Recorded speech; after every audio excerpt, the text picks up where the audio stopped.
This is the iPhone 15 Pro, the high-tier yet compact iPhone of this year's lineup. Just like on the iPhone 15 Pro Max, there are quite a few changes this year, and the difference between the two models is more than just about the size. I'm Will for GSM Arena, and let's see what the iPhone 15 Pro is all about in our full review.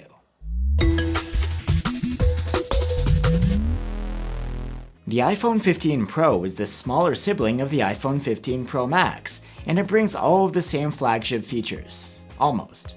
The major difference is that the iPhone 15 Pro Max packs a new 5x periscope telephoto zoom, while the 15 Pro has the same 3x telephoto of last year. Other than that, the differences are as you'd expect. Since the 15 Pro is smaller than the Pro Max, it has a smaller screen and battery. Like the Pro Max, the Pro brings quite a few changes compared to last year, one of the most notable being the switch from Lightning to USB-C connectivity. There's support for USB 3, but the cable in the box only supports the slower USB 2 speeds. Another new feature is that the alert slider has been replaced by a new programmable action key. And you also get a chipset upgrade, as well as new processing for the main camera. The design is overall quite familiar, with a couple of tweaks. Where the frame meets the flat glass back, it has a bit of a rounded edge instead of a sharp one. And the frame itself is made of a new material, titanium rather than stainless steel. Because of the new material, the iPhone 15 Pro is considerably lighter than the previous model. We do sort of miss the feel of the stainless steel though. To the touch, the titanium feels just like the aluminum you get on the less premium models. Of course, you still get the IP68 ingress protection against dust and water, just like all of the other iPhones. The display of the iPhone 15 Pro is a 6.1-inch OLED, just like last year. It has a pixel density of 460 ppi, ceramic shield glass protection, and a 120Hz refresh rate. It really feels like the exact same display as before. When it comes to brightness, we got the same impressive numbers, around 850 nits maximum when using the manual slider, and a boost up to nearly 1800 nits in auto mode when in bright conditions.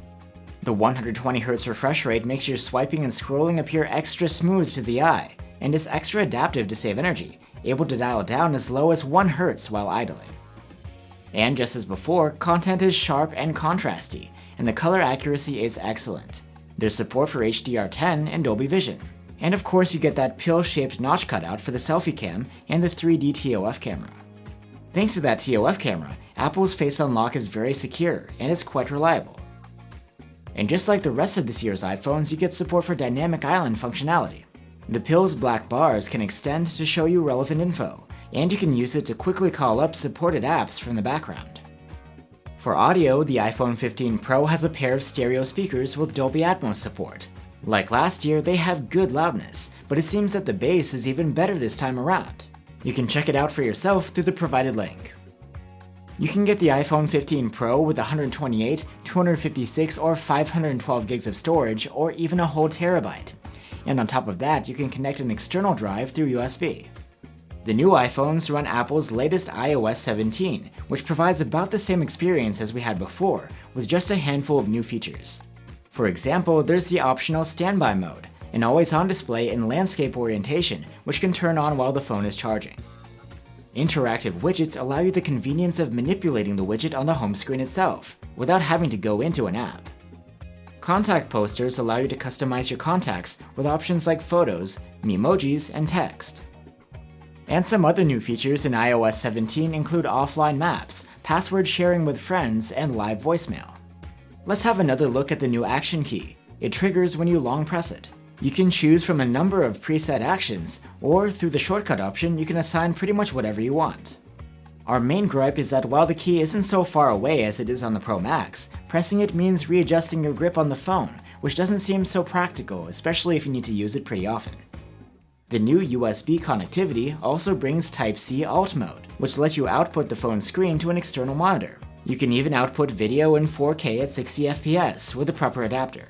You'll get letterboxing and black bars for most content, including YouTube, but some specific apps, such as Netflix, can support full screen output. There's also support for USB-C host mode, which allows you to connect things like a mouse or keyboard, and even record 4K video directly to external storage. Now let's talk about the chipset. Just like on the iPhone 15 Pro Max, the iPhone 15 Pro runs on Apple's new A17 Pro. Now that's a lot of Pro. One thing we noticed is that the iPhone 15 Pro was able to match the performance of the Pro Max, which wasn't our experience with the previous generation. So what's special about the A17 Pro? It features a GPU that provides hardware-accelerated ray tracing. This means that the ray tracing speed is much faster this time around. Otherwise, the overall CPU and GPU performance are around 10% better than last year. The sustained performance of the iPhone 15 Pro is good as well, better than what we measured on the Pro Max. During our prolonged stress tests, the Pro was able to sustain 85% of its maximum CPU performance. As expected, with a battery capacity of less than 3300 mAh, the battery life here isn't as great as the Pro Max's. We actually ended up with the same overall endurance rating as last year's 14 Pro, a less than impressive 86 hours. As usual, you don't get a charger in the box, but when tested with Apple's official 20-watt adapter, we were able to charge the iPhone 15 Pro from 0 to 57% in half an hour. A full charge took a little over an hour and a half. There's also support for wireless charging. Finally, let's go over the cameras, which, like I mentioned, aren't as exciting as the Pro Max's, as you don't get the new telephoto cam. What you do get is a 48-megapixel main cam, a 12-megapixel 3x telephoto, a 12-megapixel ultrawide cam, and a 3D TOF LiDAR scanner. The main cam produces 24-megapixel photos by default, unlike the 12-megapixel photos produced by last year's main cam and most other 48-megapixel smartphone cameras. These photos come out great. There is more detail in the 24-megapixel photos, especially in stationary objects, and we think that this default resolution is worth using. One thing about these photos is the true-to-life color rendition, which is quite conservative, even a bit dull compared to the saturated colors you'd get from other manufacturers. Here's how a few of these scenes look if shot in 12-megapixel mode. These have a bit less detail than the 24-megapixel ones, and they're basically the same as on last year's iPhone Pros.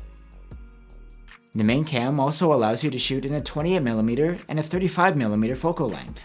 That's 1.2 times and 1.5 times zoom. The zoom is done by cropping from the large sensor, and you can even make either of these modes your default for the main cam. The 48-megapixel sensor and Apple's next-level processing allow the iPhone 15 Pro to offer a 2x zoom mode with very good results. These are always saved in 12 megapixels. Portraits are taken at the 2x zoom level by default. These have excellent subject separation and convincing background blur. The detail could be a bit better, but is still decent in good light. In low light conditions, you have an automatic night mode that can kick in when the phone thinks it's necessary. Much of the time though, you'll get photos without night mode applied. These have a realistic look with a somewhat dark exposure. The contrast is high, and tonal extremes could use a bit of extra development. Colors are well saturated, and the detail is generally good. The night mode shots come out at 12 megapixels rather than the default 24. These have a brighter exposure and notably better shadow development, but we're not seeing a ton of improvement with the highlights. When it comes to video recording, the main cam can capture excellent 4K clips with plenty of detail and natural-looking processing. There's a lot of contrast, yet the dynamic range remains wide. Plus, the color rendition is more likable than with the stills. And all videos benefit from Apple's so-called cinematic stabilization, which is class-leading. Low-light videos from the main camera have a bright exposure, a wide dynamic range, and nice-looking colors. There's a good amount of detail too. Let's move on to the 3x telephoto cam, which is the same as on last year's model. Its photos are sharp and detailed, with natural-looking processing. The dynamic range is enough, and the colors are accurate. It's actually a benefit over the iPhone 15 Pro Max that you get this shorter zoom without resorting to anything digital. A 3x photo from the Pro Max will be a crop and upscale from the main camera. And while we're at it, here's a comparison of the native 5x zoom from the Pro Max's telephoto to the 5x zoom achieved digitally from the 15 Pro's telephoto cam. It's a surprisingly good result from the smaller model. In low light, the 15 Pro's telephoto cam doesn't often get the auto night mode to kick in. Without it, you'll still get nicely detailed images with good dynamic range and spot-on colors. There is some noise, but it doesn't get in the way. When the night mode does intervene, you get brightened up shadows and skies, and the colors are warmer. The telephoto cam's 4K videos look great. While the sharpness is a notch below the main cam's, it's still good, and the colors match well. The dynamic range is wide too. Now we have the ultra-wide cam. Its photos are good for this sort of camera. They're sharp all the way to the corners. There's plenty of detail too, though high-frequency details like foliage have an overprocessed look. The colors are again unexciting, yet consistent. The ultrawide cam has autofocus, so it's able to capture close-up subjects. The macro shots we snapped with the ultrawide camera are excellent. The subject in focus is rendered very well, detailed, sharp, and colorful. Again, in dark conditions, we didn't always get night mode when we wanted it. Some scenes are just dark. Brighter scenes do look nicer, with okay sharpness and good-looking colors. In the scenes that we did get night mode, things do look livelier and better exposed, to the point where we're wondering why we couldn't get the same treatment all the time.